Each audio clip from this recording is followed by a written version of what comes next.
नमस्ते विद्यार्थियों। हम बात कर रहे थे लास्ट वीडियो में भारत के भूगोल की। उसके अंदर हमने बात की थी पहले विश्व के बारे में कि विश्व में भारत की स्थिति क्या है, उसका विस्तार क्या है। उनका लास्ट में निर्देशन के विस्तार पढ़ा था हमने, उसमें अक्षांश पढ़ लिया और देशांतर की हमने बात की। आज उसी को आगे बढ़ाते हुए उसमें देखेंगे कितने राज्य हैं और कितने केंद्र शासित प्रदेश, क्योंकि अभी हाल ही में इनमें चेंजमेंट हुआ है। राज्य जितने पहले थे वो अब नहीं है, जितने पहले केंद्र शासित प्रदेश है उतने अब नहीं हैं, वो भी बढ़ गए हैं। तो उनके बारे में हम सामान्य जानकारी हासिल करेंगे।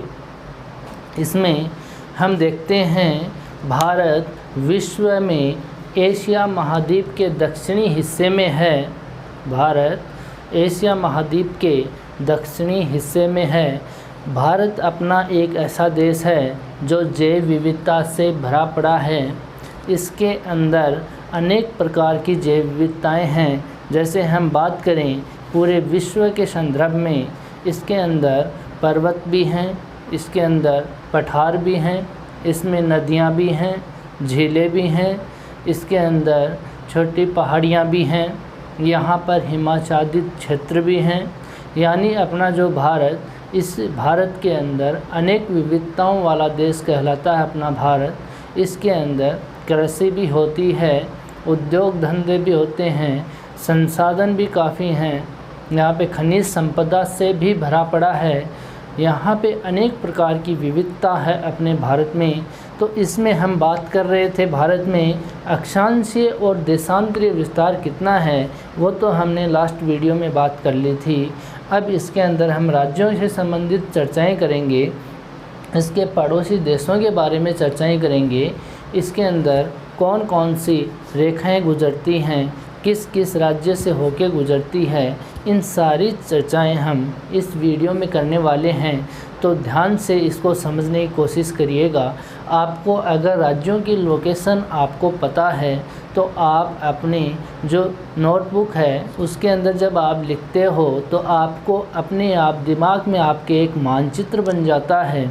क्योंकि राज्यों की लोकेशन और किसी क्षेत्र की लोकेशन अगर दिमाग में छप जाए अपने, तो हम आसानी से उस चीज़ को समझ सकते हैं। अन्यथा हम उसका डायग्राम अपने दिमाग में बना ही नहीं सकते।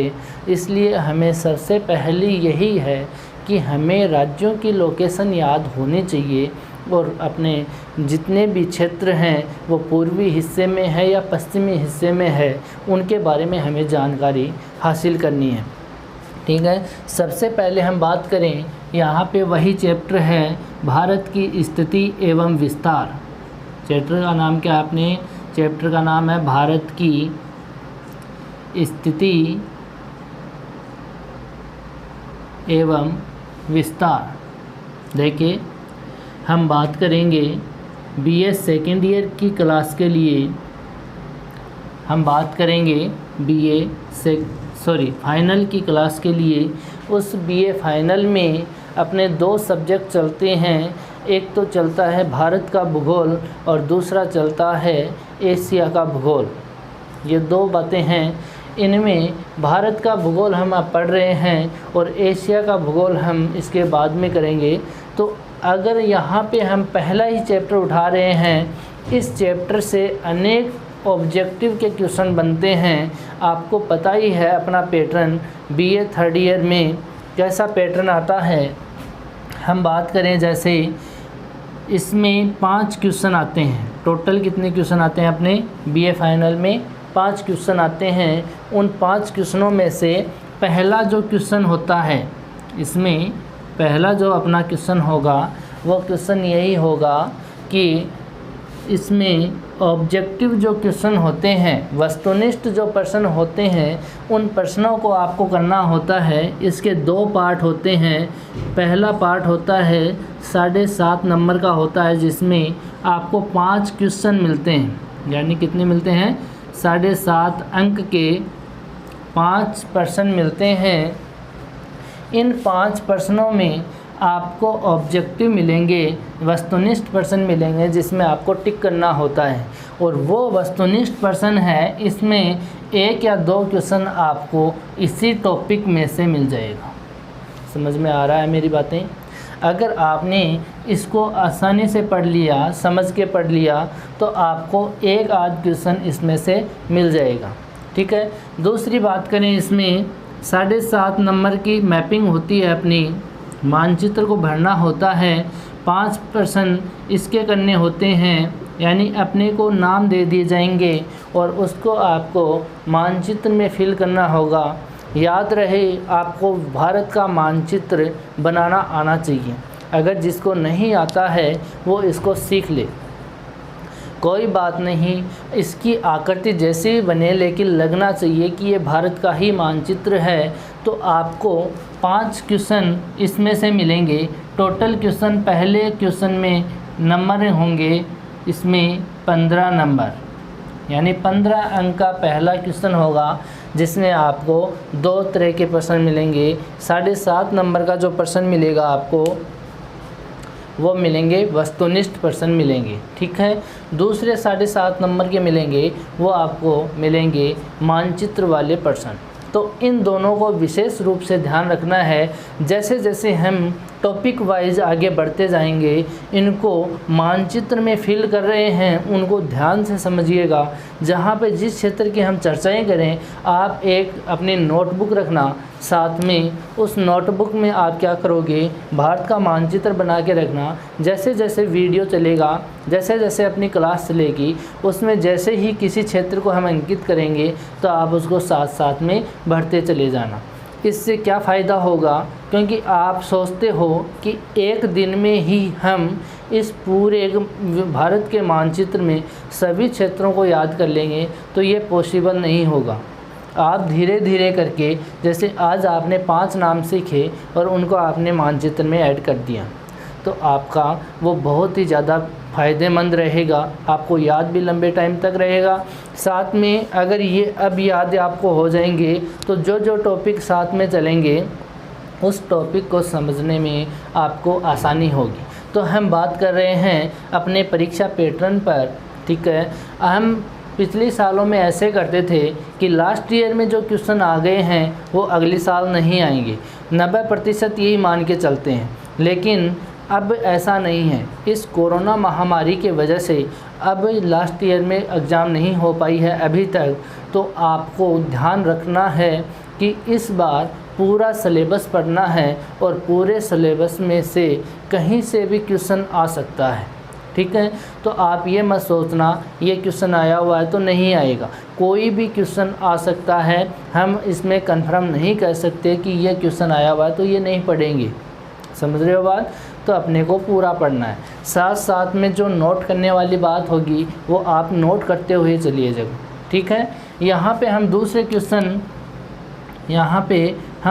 क्वेश्चन की बात करते हैं। ये क्वेश्चन निबंधात्मक क्वेश्चन होगा, जो कि 15 नंबर का होगा। ठीक है। ऐसे करके अपने क्वेश्चन कितने बनेंगे, 5 बनेंगे। आएंगे कितने, 9 क्वेश्चन आएंगे टोटल, यानी कुल क्वेश्चन कितने होंगे, 9 होंगे। और 9 में से अपने को करने पड़ते हैं कितने, 5 क्वेश्चन करने पड़ते हैं। अब इसमें भी क्या है, कंडीशन अप्लाई होती है कि आपको ये क्वेश्चन तो करना ही करना है, इसको आप नकार नहीं सकते, ये तो आपको करना ही पड़ेगा। फिर इसमें 3 सेक्शन आते हैं। पहला सेक्शन खंड ए आता है, दूसरा आता है खंड ब, तीसरा सेक्शन आता है खंड श। 3 सेक्शन आते हैं। इसमें भी आपको 3 क्वेश्चन मिलेंगे, इसमें भी आपको 3 क्वेश्चन मिलेंगे, इसमें भी आपको 3 क्वेश्चन मिलेंगे। यानी कुल क्वेश्चन हो गए अपने पास 9 क्वेश्चन हो गए। अब आपको करना कैसे है वो देख लो। ये क्वेश्चन तो आपको करना ही करना पड़ेगा, यानी खंड ए में 3 क्वेश्चन आएंगे, इन तीनों में ये क्वेश्चन तो आपको करना ही करना पड़ेगा। दूसरे खंड में जैसे यहाँ पर आ गया क्वेश्चन 4, 5 और 6, ये क्वेश्चन आ गए। यहाँ पे 7, 8 और 9 ये क्वेश्चन आ गए। ध्यान से समझ लीजिएगा। अपना पैटर्न यही है, अपने फर्स्ट ईयर में भी दिया है, सेकंड ईयर में भी एग्ज़ाम दिया है, और फाइनल के लिए हम बात करेंगे तो 3 क्वेश्चन 3 खंडों में आते हैं अपने पास। 75 नंबर का अपना पेपर होगा। इस 75 नंबर के पेपर में से ही ये क्वेश्चन आएंगे, करने होंगे। तो यहाँ पे एक क्वेश्चन तो ये करना ही करना है अपने को। दूसरा क्वेश्चन है ये वाला, 4, 5, 6 में से आपको एक क्वेश्चन करना है, इसमें से भी आपको एक क्वेश्चन करना है। टोटल क्वेश्चन कितने हो गए? 3, यानी तीनों यूनिट में से एक एक क्वेश्चन तो आपको करना ही पड़ेगा। ठीक है। अब आपकी मर्ज़ी के अनुसार आपको जो भी अच्छा आता हो, जो भी क्वेश्चन अच्छा आए आपको वही क्वेश्चन करना, चाहे आप इसमें से कर लो, चाहे आप इसमें से कर लो, चाहे आप इसमें से कर लो। यानी आप वो 2 जो बच गए वो दोनों ये भी कर सकते हो, आप ये भी कर सकते हो, ये भी कर सकते हो, या एक एक भी कर सकते हो। यानी अपने का कहने का यही मतलब है कि प्रत्येक यूनिट में से, प्रत्येक खंड में से एक एक क्वेश्चन अपने को करना है। 3 क्वेश्चन, 2 क्वेश्चन आप कहीं से भी कर सकते हो इन 9 में से जो बच गए। ठीक है। ये तो अपना परीक्षा का पैटर्न है। ठीक है। अब हम बात कर रहे थे टॉपिक की, वो टॉपिक अपना है भारत की स्थिति एवं विस्तार। कौन सा टॉपिक है? भारत की स्थिति एवं विस्तार। इसमें हमने पहले वीडियो में चर्चा कर ली थी कि भारत विश्व के संदर्भ में कौन से गोलार्ध में है, और यानी इसमें जो अक्षांशीय और देशांतरीय विस्तार हैं उनके बारे में भी हमने चर्चा कर ली। आगे भी हम इसके बारे में बोलते रहेंगे, साथ साथ में हम इसके बारे में चर्चा करेंगे। तो ये याद रहने वाली चीज़ें हैं, इनको आप रखने ही पड़ेंगी, इनको भूल नहीं सकते, समझ भी नहीं सकते। जैसे आप ये डिग्री है 68 डिग्री 7 मिनट पूर्वी देशांतर पे भारत का पश्चिमी भाग है। तो आप इसमें समझने की क्या बात है? समझने की इतनी बात है कि ये अक्षांश देशांतर आए कहाँ से, यानी इसको क्यों माना गया है। ठीक है, ये समझने की बात है, और ये तो आपको याद ही करना पड़ेगा। 68 डिग्री 7 मिनट है तो वो तो आपको याद ही करना पड़ेगा। आप इसको 69 डिग्री 7 मिनट नहीं कर सकते। तो ये बात आपको हम कर लेंगे। आगे हम जैसे जैसे वीडियो आगे बढ़ेगा, जैसे जैसे अपने टॉपिक होंगे, इन सारी चर्चाओं को हम साथ में करते चले जाएंगे। ठीक है। तो हम बात कर रहे थे यहाँ पे भारत की। तो भारत में हम बात करें इसके मानचित्र की। एक बात, आप इसको मानचित्र को घर पे बनाने की कोशिश करना। भारत का जब मानचित्र आपसे बनना लग जाएगा तो आपका डायग्राम जब आप एग्ज़ाम कर दोगे तो उस टाइम में आपको आसानी रहेगी। और जिस क्वेश्चन में आप डायग्राम बनाओगे उस क्वेश्चन में हमेशा नंबर ज़्यादा आने की संभावना होती है। समझ रहे हो बात मेरी? तो आपको ये डायग्राम आपको आने चाहिए। ठीक है। यहाँ पे हम बना रहे हैं भारत का मानचित्र, और इस मानचित्र में हम देखेंगे कौन सा राज्य कहाँ पर है, कौन सा राज्य कहाँ पर है, और कौन सा केंद्र शासित प्रदेश कहाँ पे है, उसकी लोकेशन हम इसके अंदर देखेंगे। ठीक है। तो अब देखते हैं इसमें सबसे पहले हम बात करें इसकी अक्षांश देशांतर की विस्तार की। हमने बातें कर ली थी, लेकिन एक बार फिर देख लो इसको। यहाँ पर जो अक्षांशीय विस्तार है भारत का, वो अक्षांशीय विस्तार है 8 डिग्री 4 मिनट उत्तरी देशांतर। हमने पहले भी बात कर ली है।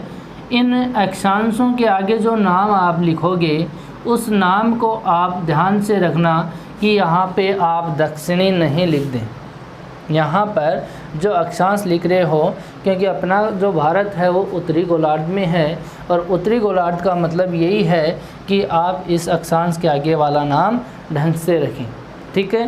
तो आगे हम बात करें इसका, ये जो क्षेत्र है वो तमिलनाडु का कन्याकुमारी से लेकर के उत्तर में, यहाँ पर हम बात करें, यहाँ पे हम बात करें भारत की, तो भारत के ये क्षेत्र है, ये क्षेत्र जम्मू कश्मीर का, यहाँ पे एक दर्रा है मिनीटेक दर्रा।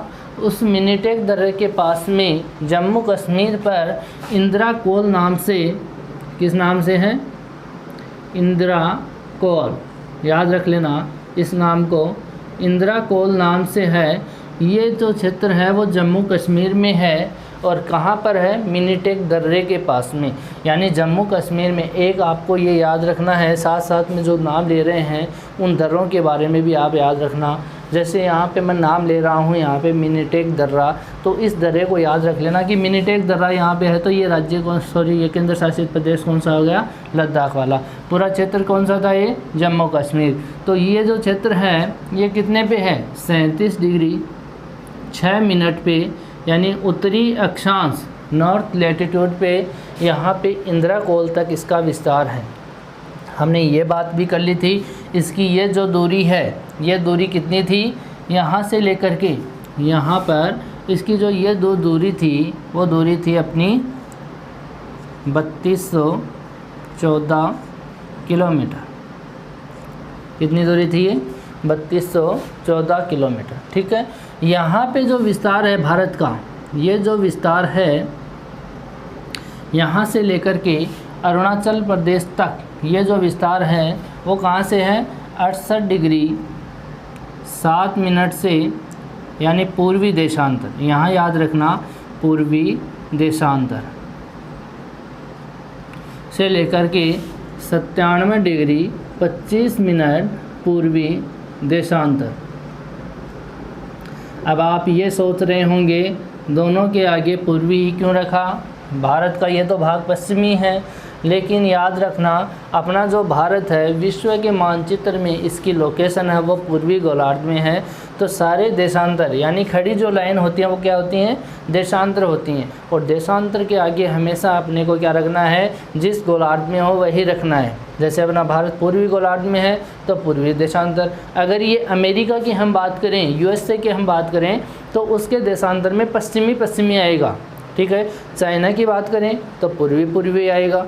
तो यहाँ पे याद रखना, अपना जो देशांतर है 68 डिग्री 7 मिनट से पूर्वी देशांतर से 97 डिग्री 25 मिनट पूर्वी देशांतर है। चलो आगे बात करते हैं हम इसके राज्यों की। अपने भारत में कुल राज्य कितने हैं, कुल राज्य 28 हैं और केंद्र शासित प्रदेश 8 हैं। याद रखना इस चीज़ को। यहाँ पे बहुत सारी फेरबदल हुए हैं। यहाँ पे अपने राज्यों की बात करें, पहले 29 थे, क्योंकि तेलंगाना जो नया राज्य बना था, तेलंगाना कब बना था, 2 जून 2014 को 29वां राज्य बना था तेलंगाना। कौन सा बना था, 29वां। तेलंगाना जो राज्य बना था आंध्र प्रदेश से अलग होकर 2 जून 2014 को 29वां राज्य बना था। ये सोच रहे होंगे तो 29 राज्य हो गए तो 28 कैसे हो गए। हाल ही में नरेंद्र मोदी के द्वारा यहाँ पे जम्मू कश्मीर को, यहाँ पे जो राज्य है, यहाँ पे ये जो राज्य है वो जम्मू कश्मीर वाला, ये जो क्षेत्र है, ये वाला जो क्षेत्र है जम्मू कश्मीर, इस जम्मू कश्मीर को राज्यों की श्रेणी से हटा दिया गया है। ये जम्मू कश्मीर को क्या कर दिया गया है, राज्यों की श्रेणी से हटा दिया गया है। अब ये क्या है, एक केंद्र शासित प्रदेश है। समझ रहे हो बात। तो यहाँ पे 29 की बजाय कितने राज्य हो गए, राज्य हो गए अपने पास में 28 और केंद्र शासित प्रदेश कितने हैं, 8। केंद्र शासित प्रदेशों में यहाँ पर 2 कर दिए गए थे। पहले कितने थे केंद्र शासित प्रदेश, 7 थे, पहले थे 7, लेकिन यहाँ पर 2 केंद्र शासित प्रदेश बना दिए, ये जम्मू कश्मीर और ये लद्दाख। 2 बनाने के बाद में तो 9 होने चाहिए, लेकिन यहाँ पर देखना दमन दीव और दादर नागर हवेली 2 केंद्र शासित प्रदेश है। दमन दीव यहाँ पे था और दादर नागर हवेली यहाँ पे गुजरात और महाराष्ट्र की सीमा पे था। इन दोनों को मिला कर के 1 कर दिया गया है। अब इसकी संख्या कितनी है, 8 है। समझ रहे हो बात। अब हम इसमें देखेंगे कि भारत में राज्यों की लोकेशन कहाँ है और केंद्र शासित प्रदेशों की लोकेशन कहाँ है। ये अपने को जानना बहुत ज़रूरी है, क्योंकि इनके बगैर हम भारत का भूगोल नहीं पढ़ सकते। अगर पढ़ेंगे तो अपने याद नहीं रहेगा। हमेशा याद रखना, जो भी अपने को क्वेश्चन याद करना है वो क्वेश्चन मैप में हम उस क्षेत्र को दर्शाते हुए याद करेंगे तो अपने को वो लंबे टाइम तक याद रहेगा, अन्यथा हम उसको जल्दी भूल जाएंगे। अगर मानचित्र से हम किसी चीज़ को याद करते हैं तो वो चीज़ हमें आसानी से याद रहेगी। आगे तक हम जब भी अगर मानचित्र में ही हम उसको वापस पढ़ने की कोशिश करेंगे तो वो चीज़ और स्थायी हो जाएगी अपने माइंड में। तो यहाँ पे देखते हैं राज्यों की लोकेशन। ये यहाँ पे जम्मू कश्मीर वाला राज्य था, इसको केंद्र शासित प्रदेश बना दिया गया है। फर्स्ट यहाँ पे केंद्र शासित प्रदेश है जम्मू कश्मीर, और दूसरा यहाँ पे केंद्र शासित प्रदेश लद्दाख वाला है। ठीक है, यहाँ पे राज्यों की बात करें तो ये जो राज्य है ये वाला, ये हिमाचल प्रदेश है। यहाँ पे जो राज्य है वो हिमाचल प्रदेश है। कौन सा है? हिमाचल प्रदेश, इसको याद रख लेना।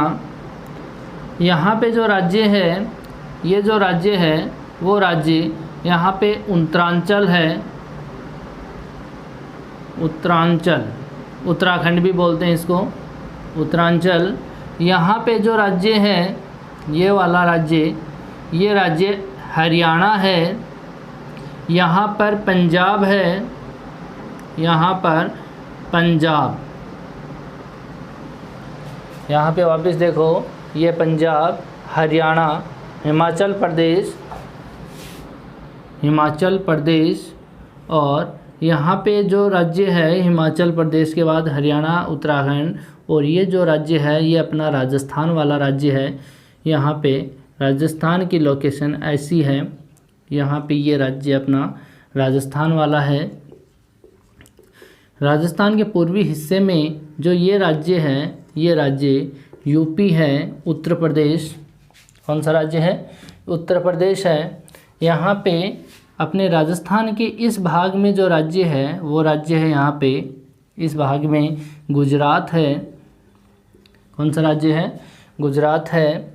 यहाँ पे जो राज्य है इसके पास में ही ये वाला जो राज्य है वो महाराष्ट्र है, और ये जो बच गया यहाँ पे ये मध्य प्रदेश एमपी, और एमपी के पास में यहाँ पे ये छत्तीसगढ़ है।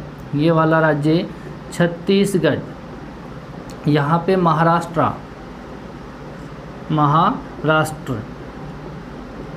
ठीक है, यहाँ पे महाराष्ट्र है।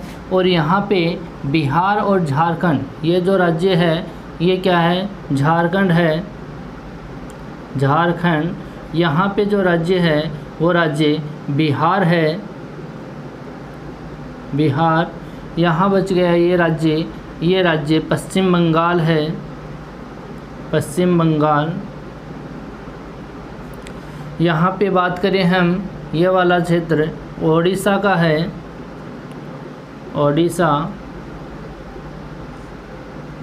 ओडिशा के बाद में हम चर्चा करें, यहाँ पे एक छोटा सा राज्य है, उस राज्य का नाम है यहाँ पे गोवा।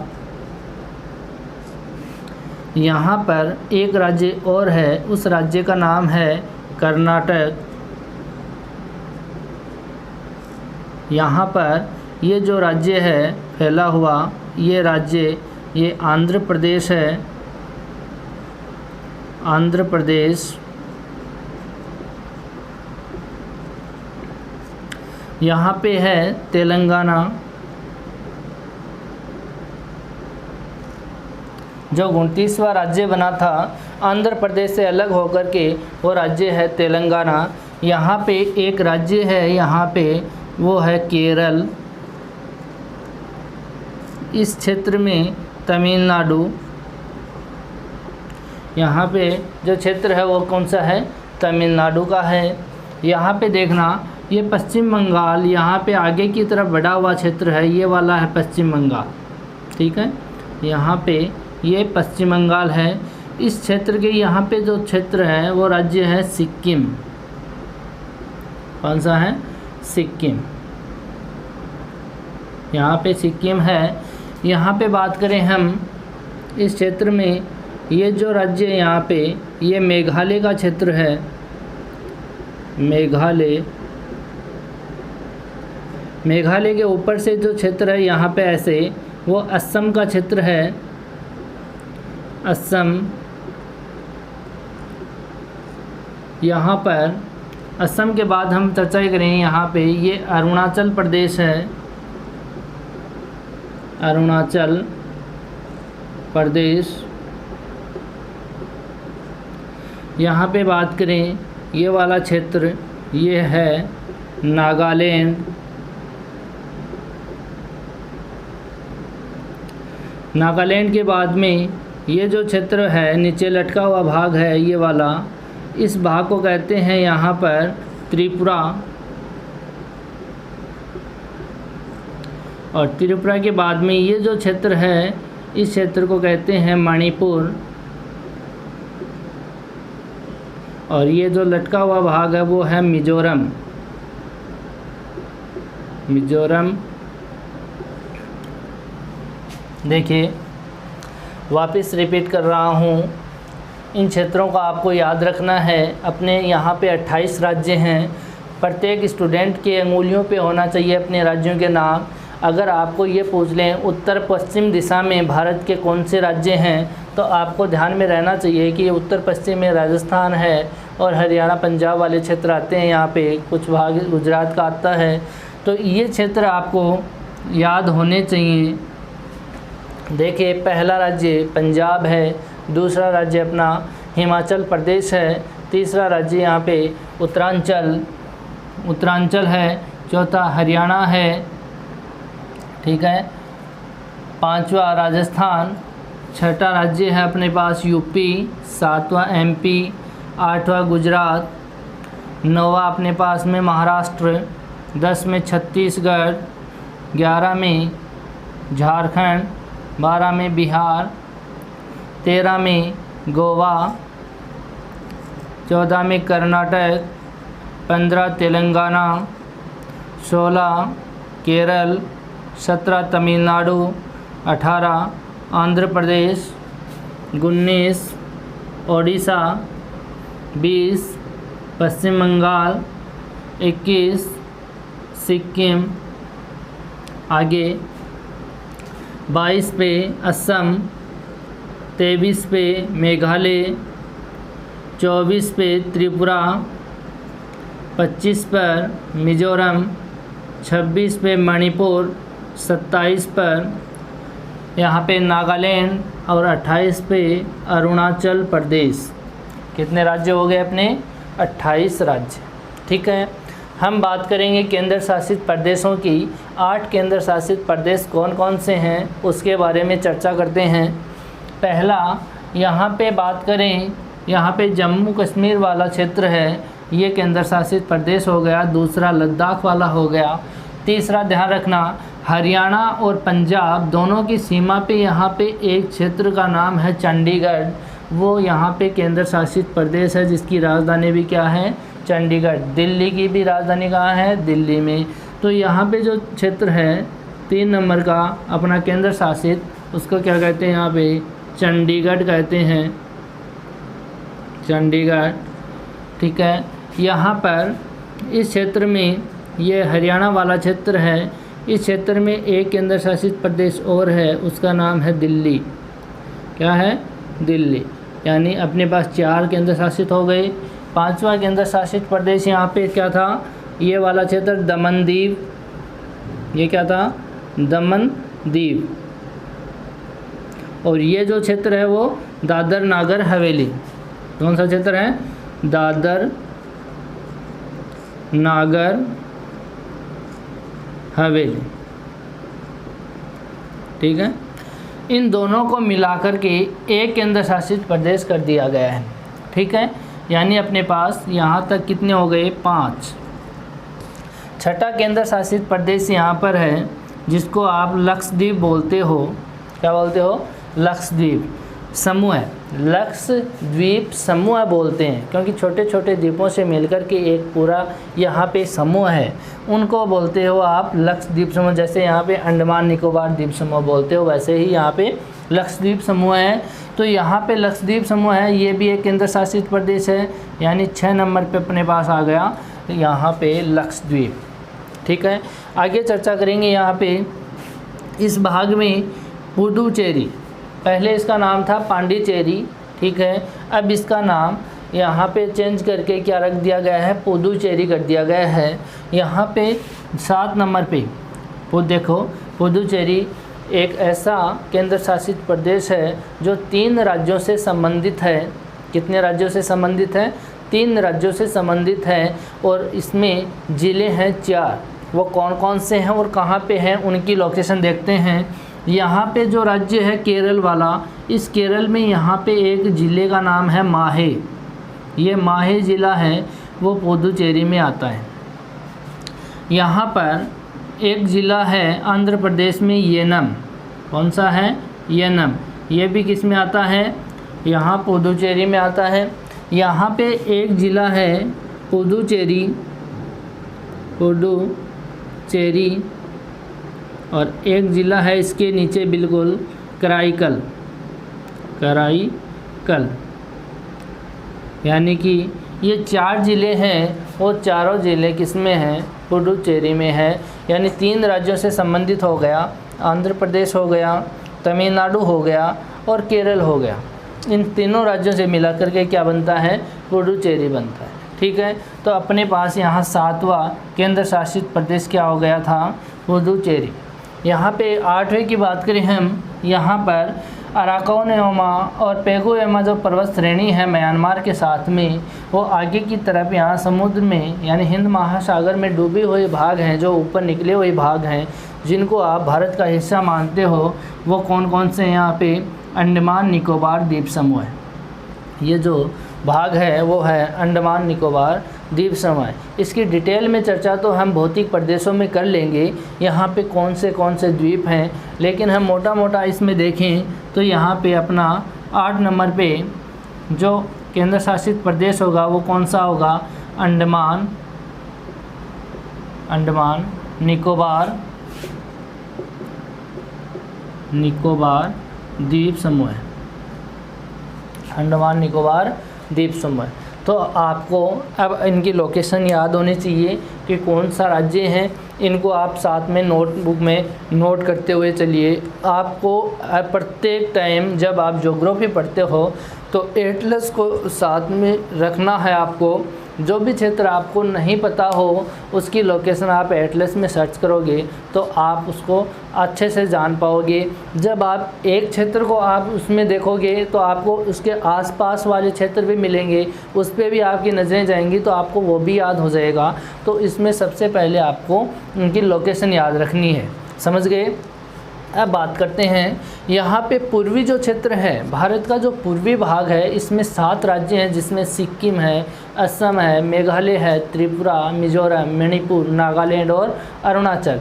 इन 7 राज्यों को यहाँ पे 7 सिस्टर के नाम से जाना जाता है। ऑब्जेक्टिव क्वेश्चन आपका यहाँ पे बनता है कि 7 सिस्टर में आने वाले राज्य हैं, तो आपको ऑप्शन दे देगा, 4 ऑप्शन देगा उसमें।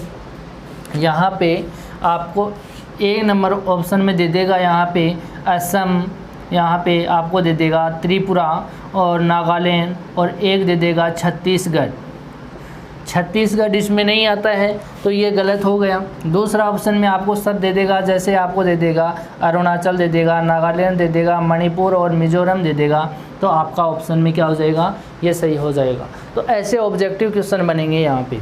ठीक है, तो आपको ये ध्यान रखना है 7 सिस्टर में आने वाले राज्य कौन कौन से हैं। ठीक है, आगे बात करें हम यहाँ पर कौन सा राज्य बड़ा है, कौन सा राज्य छोटा है। अपने भारत के संदर्भ में हम बात करें तो सबसे बड़ा राज्य कौन सा है और सबसे छोटा राज्य कौन सा है इसके अंदर। तो बड़े राज्य में सबसे पहले हम बात करते थे जब अपना राजस्थान बड़ा नहीं था। कब नहीं था? जब एमपी से छत्तीसगढ़ अलग नहीं हुआ था, उस टाइम में सबसे बड़ा राज्य था एमपी, यानी मध्य प्रदेश थे। मध्य प्रदेश सबसे बड़ा राज्य था। अब इसमें छत्तीसगढ़ अलग होने के कारण सबसे बड़ा जो क्षेत्रफल है वो कौन से का है? राजस्थान का है। समझ गए बात? यानी सबसे बड़ा राज्य है वो राजस्थान है। राजस्थान के बाद में दूसरे नंबर पे मध्य प्रदेश है और तीसरे नंबर पे अपना महाराष्ट्र वाला क्षेत्र। क्षेत्रफल की दृष्टि से तीसरे नंबर पे कौन सा है? महाराष्ट्र। यानी क्षेत्रफल की दृष्टि से पहले नंबर पे अपना राजस्थान, दूसरे नंबर पे मध्य प्रदेश, तीसरे नंबर पर महाराष्ट्र और चौथे नंबर पे कौन सा है, उत्तर प्रदेश।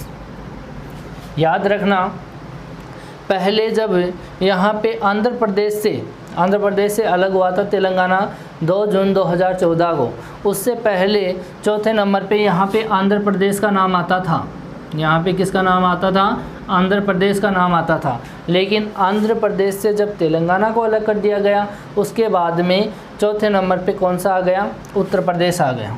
याद रखना इस चीज़ को कि अब 4 नंबर पर आपको यहाँ पे सीधा ऑप्शन नहीं पूछेगा, क्योंकि यहाँ पे सबको पता है क्षेत्रफल की दृष्टि से सबसे बड़ा राज्य कौन सा है, राजस्थान है। लेकिन आपको ये ऐसे घुमा देगा कि भारत का चौथे नंबर पे सबसे बड़ा राज्य कौन सा होगा, क्योंकि ये यहाँ पे बनता है क्वेश्चन, क्योंकि ये तेलंगाना अलग हुआ था, उससे पहले 4 नंबर पे यहाँ आंध्र प्रदेश आता था। अब इसकी लोकेशन चेंज हो गई है, यहाँ पे उत्तर प्रदेश आने लग गया है। किसके कारण, तेलंगाना बनने के कारण यहाँ पे इसका चौथा नंबर है। ठीक है, ये तो हम बात कर ली क्षेत्रफल की। सबसे बड़ा राज्य कौन से हैं, सबसे बड़ा राजस्थान है, दूसरे नंबर पे मध्य प्रदेश, तीसरे पे महाराष्ट्र और चौथे पे उत्तर प्रदेश। ठीक है, इसके बाद हम सबसे छोटे राज्य की बात करें तो सबसे छोटा राज्य कौन सा है, गोवा है। ठीक है, सबसे छोटा राज्य कौन सा होगा, गोवा होगा।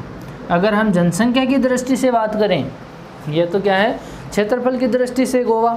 अगर हम जनसंख्या की दृष्टि से बात करें तो सबसे बड़ा जो राज्य होगा जनसंख्या में फर्स्ट नंबर पे वो है उत्तर प्रदेश।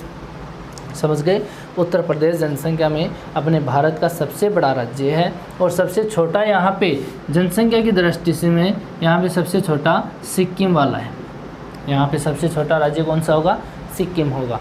तो ये दोनों बातें याद रख लेना। सबसे बड़ा क्षेत्रफल में कौन सा है, यहाँ पे राजस्थान। सबसे छोटा क्षेत्रफल में कौन सा है, गोवा।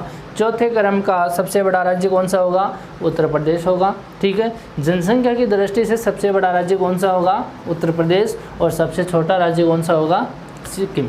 समझ गए, ये जनसंख्या की दृष्टि से है और ये क्षेत्रफल की दृष्टि से है।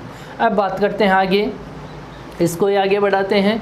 अब ऐसे पूछ लें कि भारत में वह राज्य कौन सा है जो सबसे ज़्यादा राज्यों की सीमा रखता है, वो कौन सा राज्य होगा, वो होगा उत्तर प्रदेश। ठीक है, सबसे ज़्यादा राज्यों की सीमा इसी के लगते हैं। और वो कितने राज्य हैं, 8 राज्यों की सीमा उत्तर प्रदेश रखता है।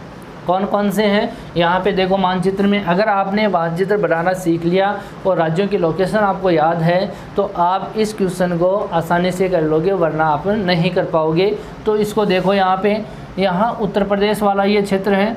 इस उत्तर प्रदेश वाले क्षेत्र में यहाँ पे ऐसे, इस उत्तर प्रदेश वाले क्षेत्र में यहाँ इसके लगता है उत्तरांचल, उत्तराखंड वाला राज्य लगता है। यहाँ पे आपको हिमाचल प्रदेश भी लगता हुआ नज़र आ रहा है, हिमाचल प्रदेश इसके लगा हुआ है 2। तीसरे नंबर पे हरियाणा इससे टच है, फिर राजस्थान है, मध्य प्रदेश, छत्तीसगढ़, झारखंड और बिहार, यानी 8 राज्यों की सीमा लगती है उत्तर प्रदेश के।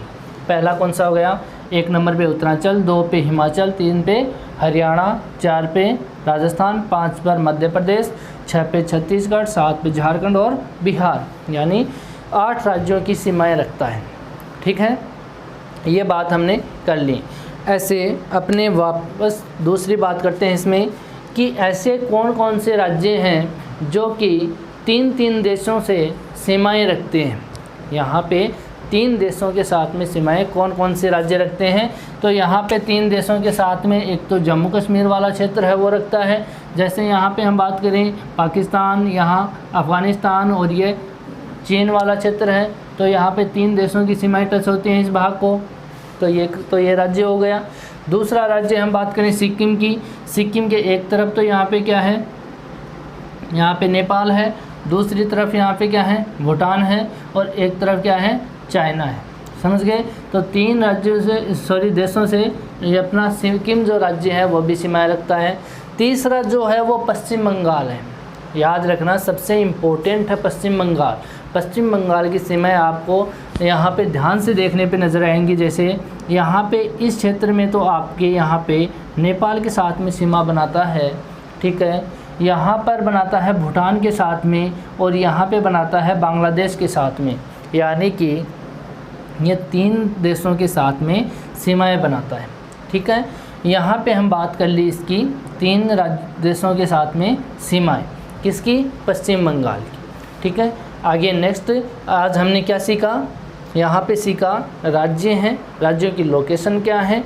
दूसरी बात, केंद्र शासित प्रदेश, कितने केंद्र शासित प्रदेश हैं और उनकी लोकेशन क्या है, उनकी लोकेशन कहाँ कहाँ पर है। जैसे हमने बात की जम्मू कश्मीर लद्दाख वाला, चंडीगढ़, दिल्ली, यहाँ पे दमन-दीव और दादरा नगर हवेली, यहाँ पे हमने लक्षद्वीप की बात की, पुडुचेरी की बात की और अंडमान निकोबार द्वीप समूह की हमने बात कर ली। तो ये जो क्षेत्र हैं जिसमें जनसंख्या और क्षेत्रफल की दृष्टि से हमने देख लिया कौन सा राज्य बड़ा है और कौन सा छोटा है।